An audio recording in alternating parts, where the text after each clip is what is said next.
Hi, everyone. Welcome to another episode of the Workforce Agility Podcast. I'm your host, Cesar Romero, and I'm excited for today's episode to dive deeper into what it takes to put together a virtual conference and a virtual event. And just to give you an idea of how impactful this can be, I'm going to mention the most recent stats of World Staffing Summit, the most recent World Staffing Summit this past month. 10,939 registrations, 4,039 staffing leaders attended live, 188 speakers, and 50 plus live sessions. I mean, that's impressive, John. And I'm excited to dive deeper into how it all came together, and hopefully at the end of the episode, the audience can walk away with a few tips on how to put together a strategy around this. But yeah, thanks so much for being on the show today. Thank you so much, Cesar, for having me. Excited to talk about it and share some of the learnings that we had for the summit. Absolutely. So before we dive into it, and for those that might not be familiar with your background, just tell us a bit more about your background and what you're currently doing with World Staffing Summit and Candidly and all the amazing projects that you're involved with. Sure, absolutely. Thank you so much, first of all, for having me. My name is Jan. I am the CEO and co-founder of Candidly, which is a client portal for Bullhorn. So we are essentially helping staffing and recruiting companies to create a digital candidate presentation and help them to make more placements and essentially create a better way to present themselves and their candidates to their customers. And on the other hand side, I'm also the curator and co-founder of the World Staffing Summit, which is basically a way for us to create really good content for the industry. So together with partners like MyBasePay and others, we basically put together live sessions for staffing leaders, and staffing leaders can join and basically watch experts talk about things that are on top of mind for a staffing owner and operator. So this year we had the second version of the World Staffing Summit, super excited to talk a little bit more about the event and how it came about. Yeah, absolutely. So let's start right there. Like, how did the idea come about? Right, because this year is the second time that you've held World Staffing Summit. But let's go back in time before you brought it into existence. Like, what was the idea?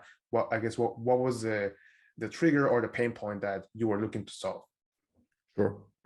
So from our perspective, we build software for staffing and recruiting companies. So with our company, we're still a small startup. So not a lot of people know about us. And one day, and it was 2020, one of our investors said, "Hey, let's put together a virtual conference. Everybody is lonely at home. It's COVID. Right. Everybody is sitting in their living rooms and you cannot go out. So let's try to bring people together online and try to sort of create this place where people specifically from the staffing industry come together and meet."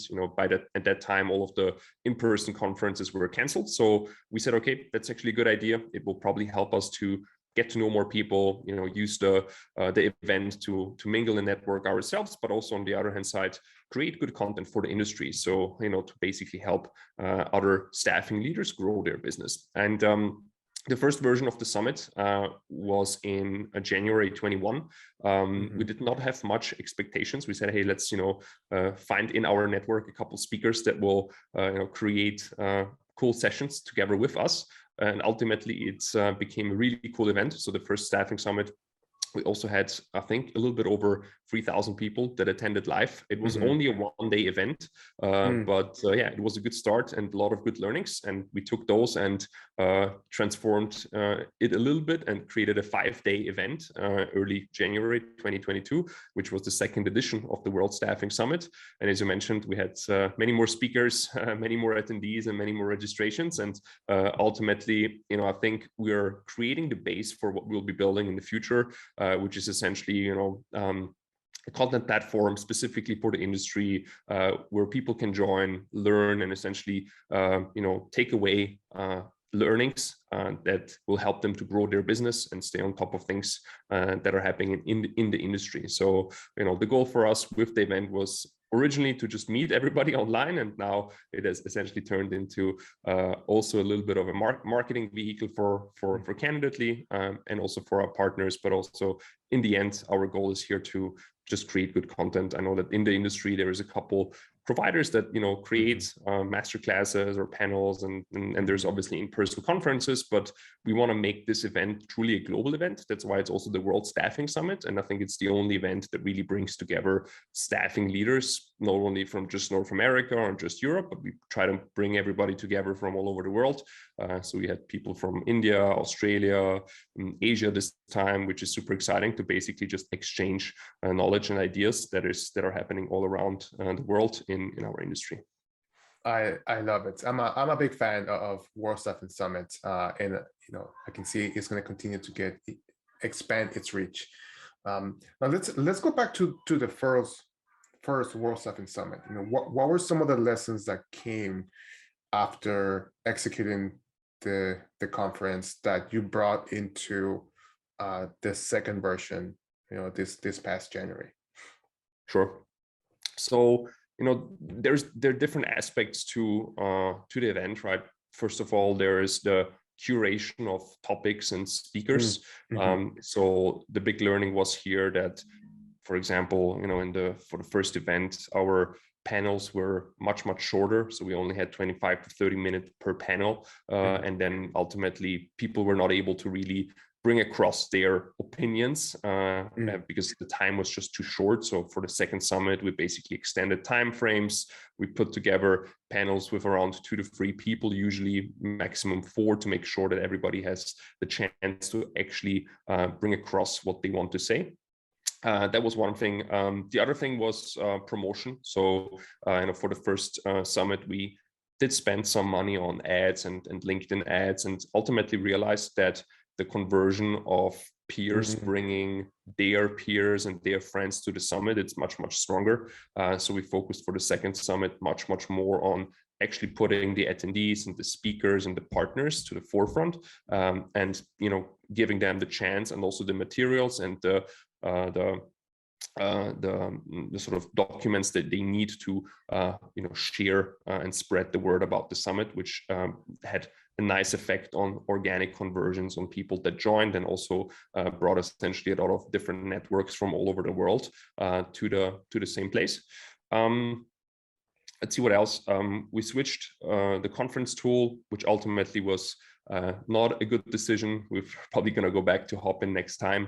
It was just a much better experience for the attendees last time, I feel like, or at least from the feedback that I got. So we'll not use AirMeet for that anymore. And what else was there? And I think the big lesson that we had from the first event was that it was only one day, and a lot of people that tried to join from other countries were really not able, because the time zones were just so different. And it was really mostly focused on North America the first time.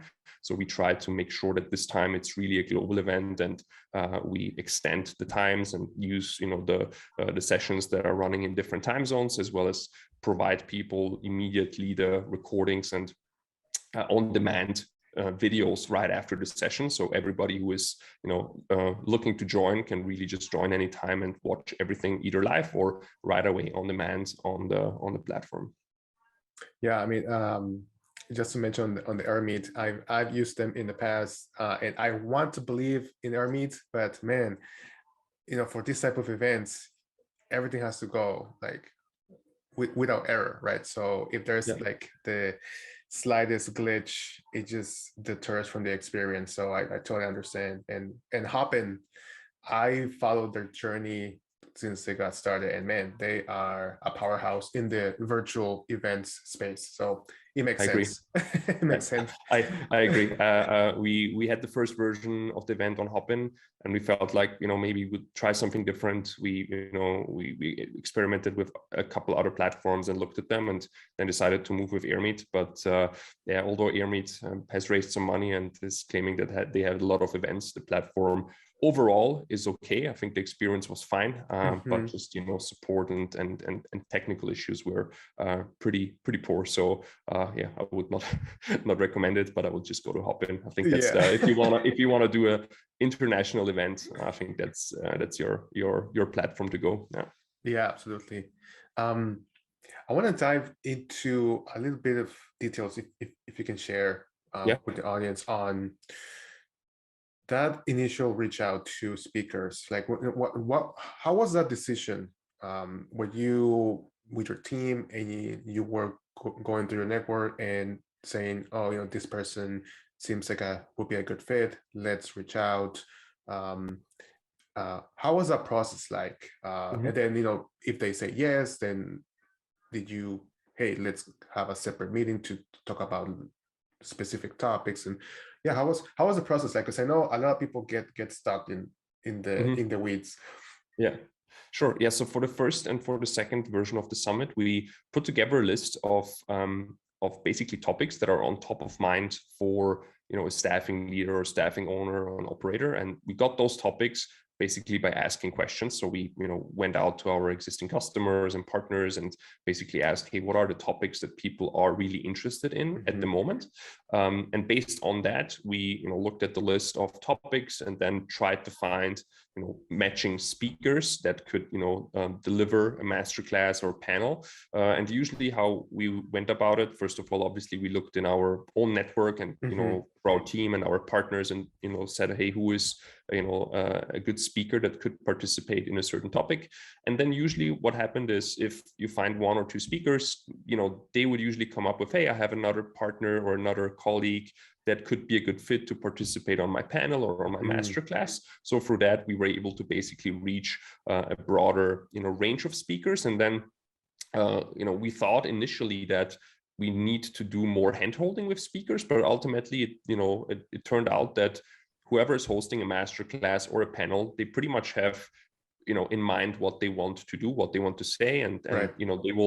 they will guide also their panelists pretty much by themselves. So I think that's pretty cool that the speakers and partners that participated at the summit, they kind of drove the initiative on what they will talk about. So from our perspective, we did have conversations with each of the speaker to basically talk about what the topic roughly should be and what they should talk about, what you should not talk about, because maybe it's overlapping with other sessions. But we were lucky that most of the people that participated, they are experts in their field, and they were able also to bring their peers to the event. Yeah. That's a great idea. Leverage the speaker that has already committed and ask them, hey, do you know someone else that could be a great panelist or maybe host another session? I think that's super smart. Yeah.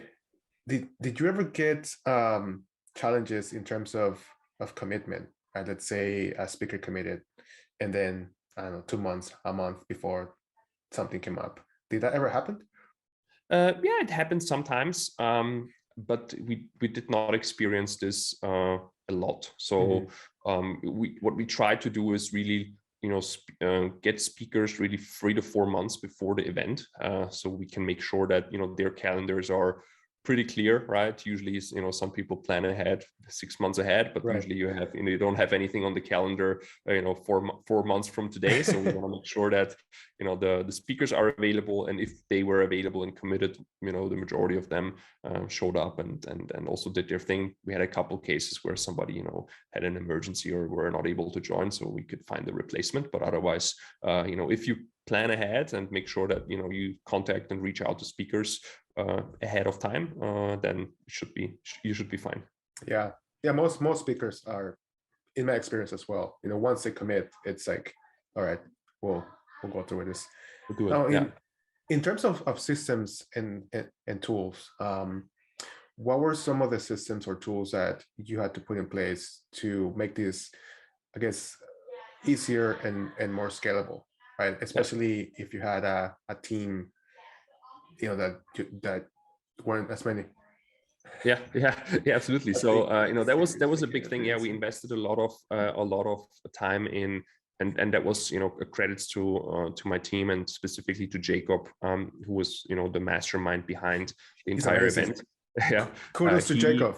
Kudos to Jacob. Yeah, he was building his own automations for most of the tasks that he was actually doing. So, for example, what we did is for each speaker and each attendee, we prepared what we call a click to share link. So it's very easy for that person to just click a button and share, that they are attending to the event with their picture, with a graphic that basically looks good, which they can share on LinkedIn or social media.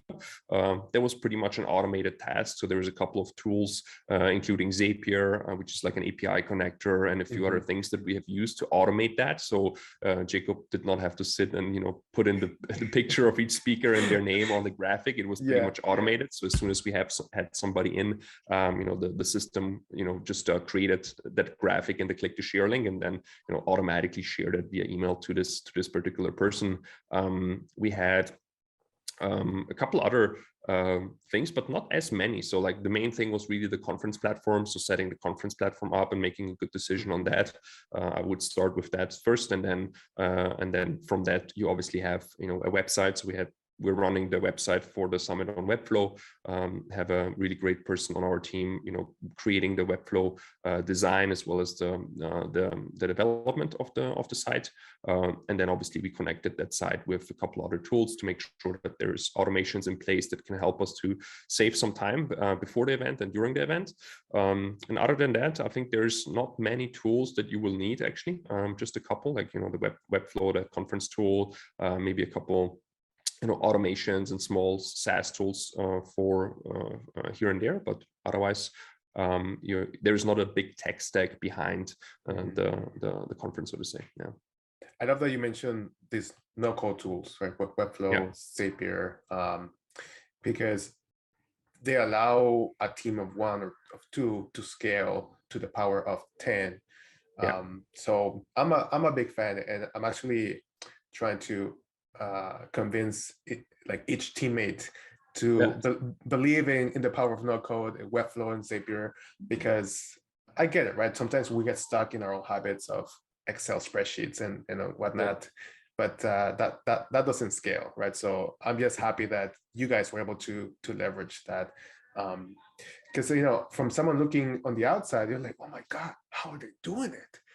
They're like they're doing all these things, and it's just a team of 2 or 3. Like, that's amazing, right? Yeah. So that's really due to the tools that we are using. So I think without that, if you would not have those automations and some of the tools in place, you would not be able to pull it off with such a small team, right? So for us, as a small startup, we try to be super lean and make sure that we do not invest a lot of resources in things that will ultimately maybe not pay out in terms of the conversions for customers or the results that we want to have for the event.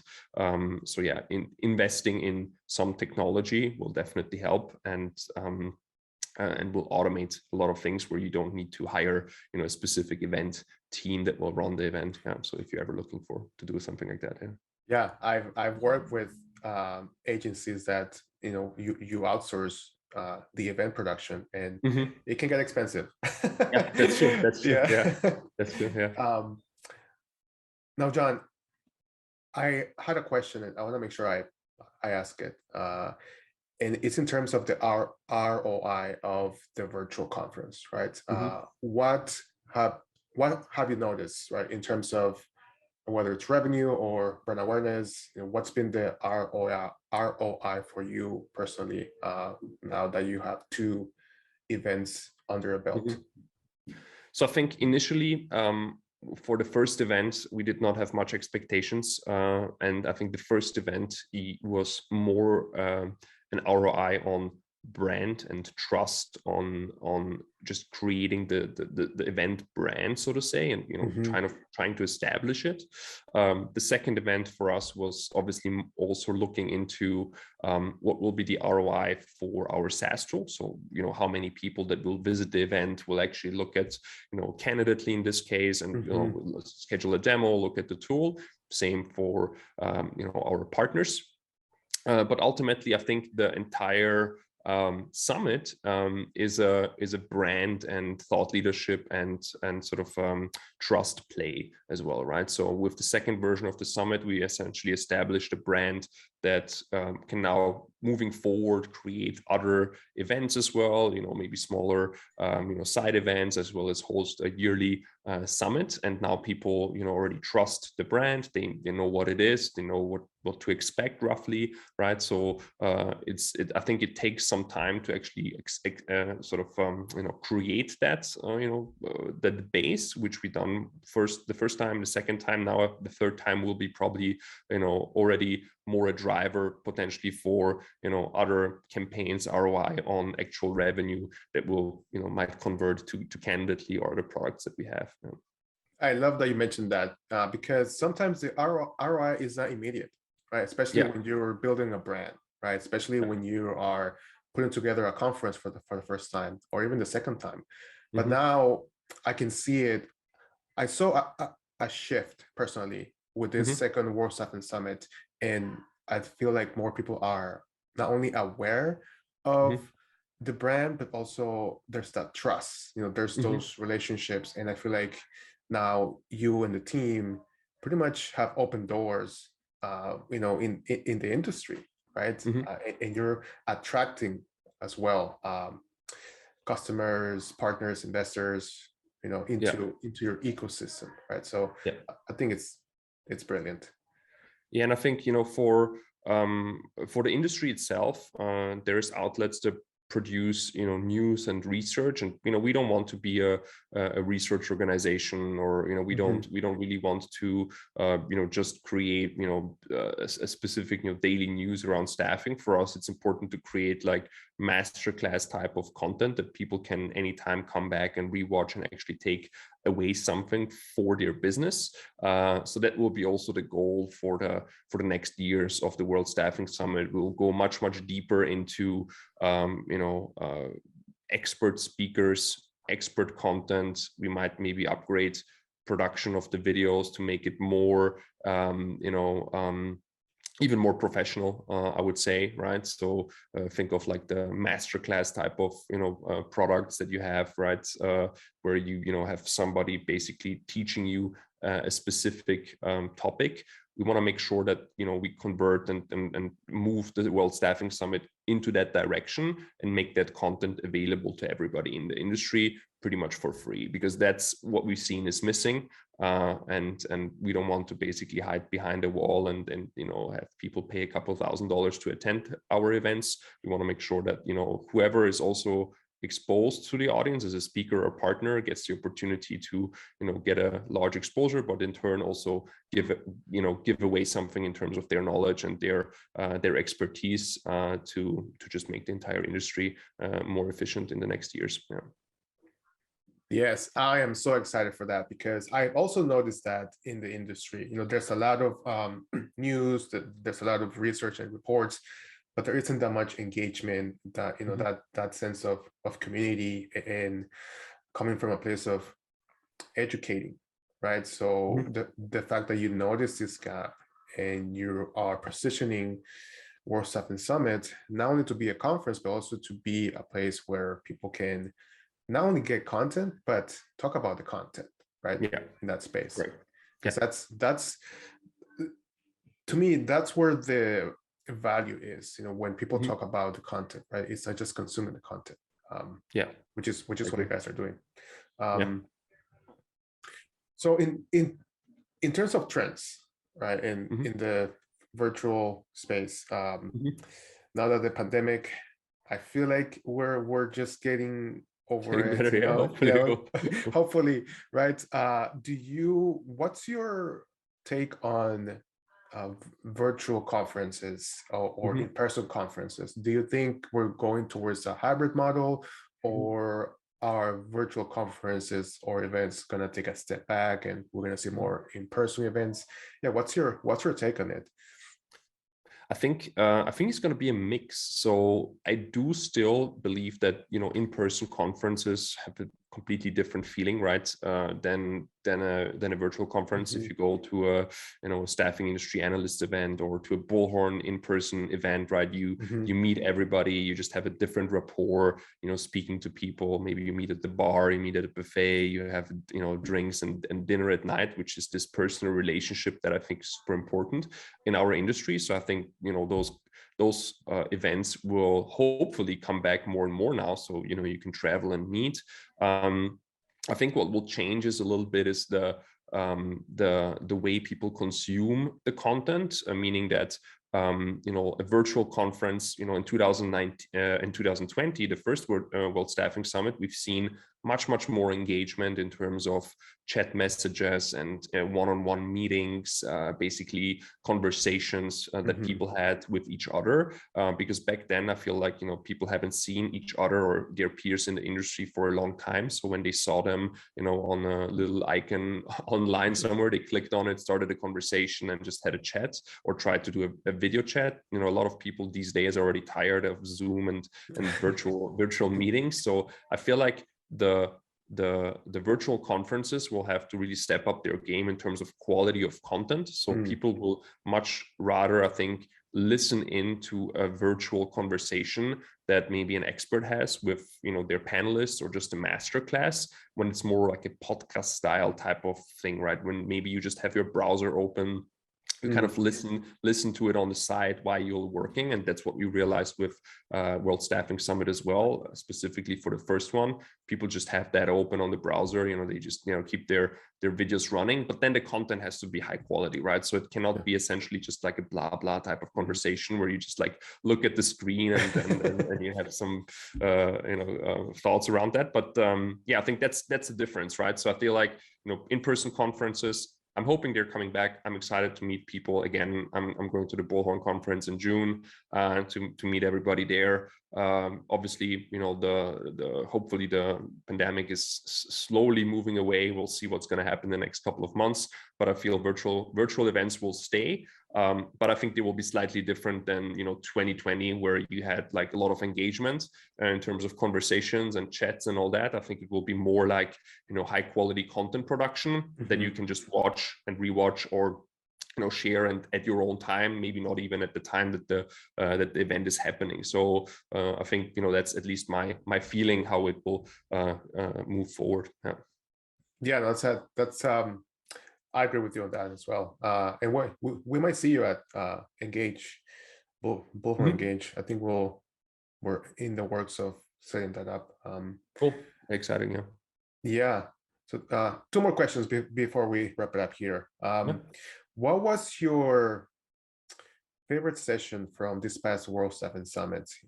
Or what was a session that really had an impact on you personally? Whether in your career or in the personal. Yeah.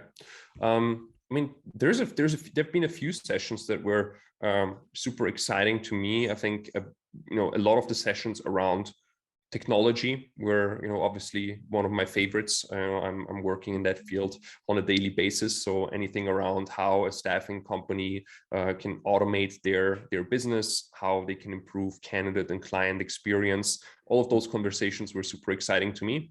And there was one really cool conversation led by Kendra from Bullhorn with some 2 very senior leaders from the industry, which were talking about automation and how that's transforming their really large staffing businesses, which was super exciting to listen in on those conversations. But I do also follow the conversations around the next generation of MSP and VMS programs. People were talking about that over the last couple of years, what's going to change. And we had one really cool conversation led by Ray Culber on the MSP pricing model, how this will change in the future. I think we had a lot of great sessions, but yeah, my favorite ones were obviously everything around technology, specifically on the Friday where Talent Tech Labs hosted the entire day, only around staffing technology, where you guys also participated and presented. So that was super exciting. Yeah, technology it's incredible, man. How things are changing rapidly. Thanks for sharing that. And last question here. I always like to ask my guests, how do you stay sharp with your skill sets? What are you currently consuming? Whether it could be a course, a book, Yeah. anything that you want to share before we wrap it up. Yeah, sure.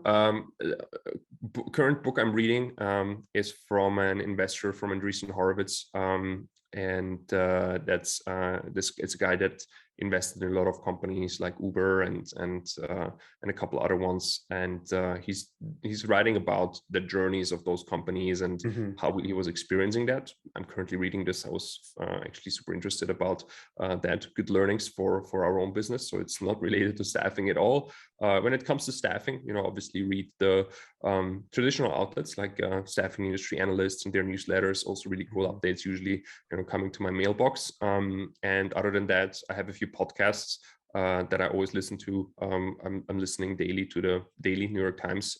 That's my thing in the morning. And I do have a few like German speaking podcasts that talk about different things, some about culture, but some also about the stock market and companies. I'm a big fan of startups and SaaS businesses and how they are evolving and growing.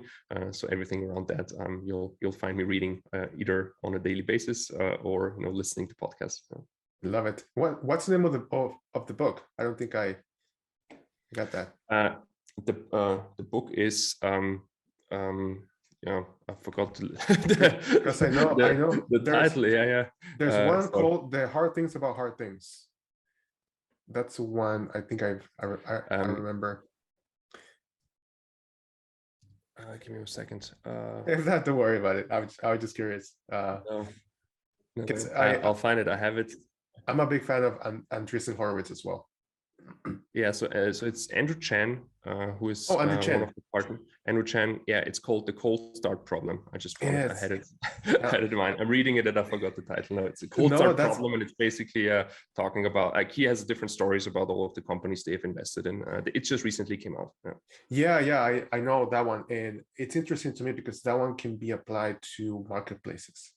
Yeah, that's most of the conversations around marketplaces, like chicken and egg problem, solving the problems some marketplaces had and how they grew from being very small to multi-billion-dollar businesses. So that's actually interesting stories and interesting hacks that they have done. So definitely a book I could recommend. I'm not finished with the book yet, so but it's already a good read. Yeah. No worries. Well, John, thanks so much for coming on the show and being so generous with your time and sharing how people can put together their own version of a virtual conference.